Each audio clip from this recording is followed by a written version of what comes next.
And another thing that is changing a lot is the work that it's been developing around content creators. I think that's huge.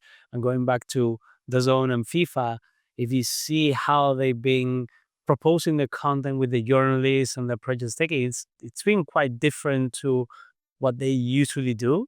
I think I found it very, very refreshing. How are you guys working with content creators?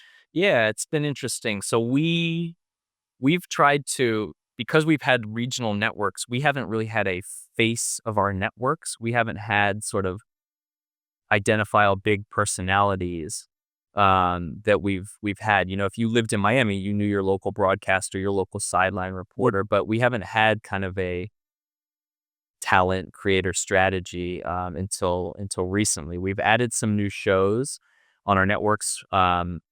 With Kay Adams, Michelle Beadle, some U.S. media talent that are part of the FanDuel family, and they've been really great.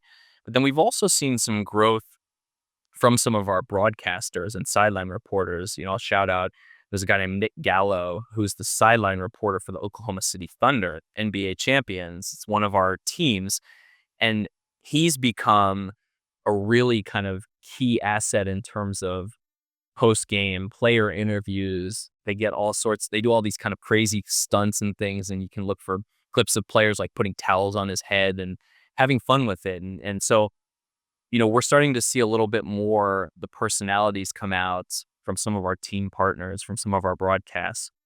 We're definitely a long way from, you know, what we used to do at Meta, where we'd put live rights on a public figure, athlete, you know, personalities page. You know, I think to this day, right, the biggest live stream in Facebook history is still that Champions League final from 2020. It was on Neymar's Facebook page in Brazil. It's like 7 million concurrents, if I remember correctly. Like we are, as a kind of US television broadcaster, we're not at that point yet, but we are using, you know, our talent, our broadcasters, our kind of shoulder programming show hosts to better distribute our content and tell our stories. And also not only to better distribute the content and tell your stories, but produce dedicated content for digital. Yeah, absolutely. Absolutely. So, you know, our teams, we produce tons of content for digital only, behind the scenes, things that aren't going to make it on air. Each market has their own pre and post game shows, and there's digital content that comes out of that.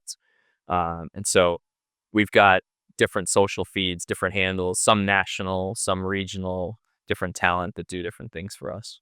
And in terms of interaction and how you engage with the audience, because this has been always been a big a big topic, and you know, everyone talks about fan engagement, but I think so far no one has got it right. The fan engagement piece. When we were at Meta, we had a lot of research that was saying that people that were engaging with the content somehow, doing a comment or interacting and in polls and everything, stick for longer. So it was a way to retain the user longer. How are you thinking about that fan engagement strategy at FanDuel? Yeah, so we're I'd say a couple different things. One is we're trying to make our broadcasts themselves more interactive. There's certain restrictions state by state in terms of what you can do as it relates to gaming.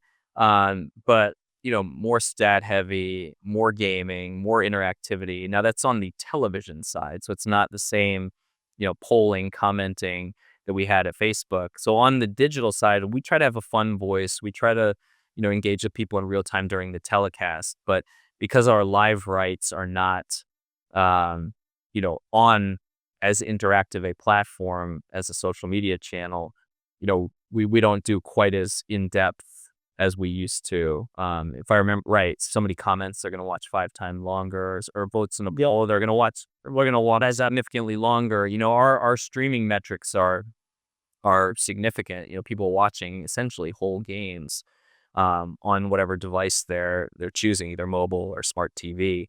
But we don't have that full interactive layer yet that we used to at Facebook. And how big is connected TV compared to the traditional one? Because it's a market that it's growing a lot. Yeah, connected TV has really been. I'm not sure how big it is in Europe, but in the US, it's been absolutely massive the past few years, the growth, both in terms of fast channels, but then also just people authenticating, Mm. watching our app through smart TV providers is a significant amount of consumption.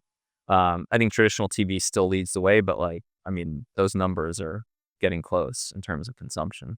And from a company perspective, how are you balancing the investment on the streaming side versus the traditional? Yeah, I mean, our traditional kind of production and infrastructure is in a great place, and we've got the rights deals for all of our teams. We have our distribution deals. This season is the first year we've had the streaming rights for all of our pro teams, and so there's a lot of investment and focus in our product, and in growing the direct consumer subscriber base. So we've put out some numbers publicly that after the start of the baseball season, we were at over 650,000 subscribers, on track for 1 million, which is a decent start for our direct consumer business. In the first season of having the team rights, we've had to rework a bunch of different deals to get those. So yeah, the television business kind of runs as it is. We're doing some production innovation, centralizing, changing some things, but really there's a lot of investment in digital and streaming, and what the future looks like, because we think there's an opportunity there. We think there's an opportunity to probably white label our business, our product, our service for other providers, other teams. So there's a lot of focus on what the future is for the streaming side of the business. When you said that you needed to rework a lot of those deals, I'm curious to know how were those conversations. It's interesting. Each league is very different in terms of how they view certain rights. Some are easier to deal with than others.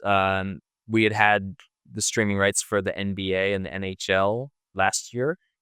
So MLB baseball was the last one to come on board this year. Look, a lot of the stuff is public. Baseball wants to build their own streaming service and have the clubs on it. And so they were reluctant maybe in the past to give those rights up to a third party, but able to work things out. And I think, you talk about reach, revenue. I think our offering is pretty compelling because we're paying good rights fees to these clubs, and we've got established channels and audiences. And in a lot of the markets that we're in, we are the number one sports channel. We beat ESPN most nights because people are watching their local team, not the national telecast. So, for example, if the Miami Heat are on in Miami, but ESPN's NBA game is, I don't know, Milwaukee versus Chicago, people are watching their local team in Miami. So I think we have a pretty compelling business. But yeah, the negotiations are negotiations, and things get worked out. Look, I'm sure just like in Europe, everybody's trying to figure out what the next 5-10 years hold. 10 years ago, right? Facebook had never bought sports rights. Netflix had never bought sports rights. And Amazon was just getting into the business app. So you think 5-10 years from now, who are going to be the future players? Nobody wants to kind of lock up their rights long term, 10-20 years, because they want flexibility. And so, yeah, we're all trying to figure it out, both sides.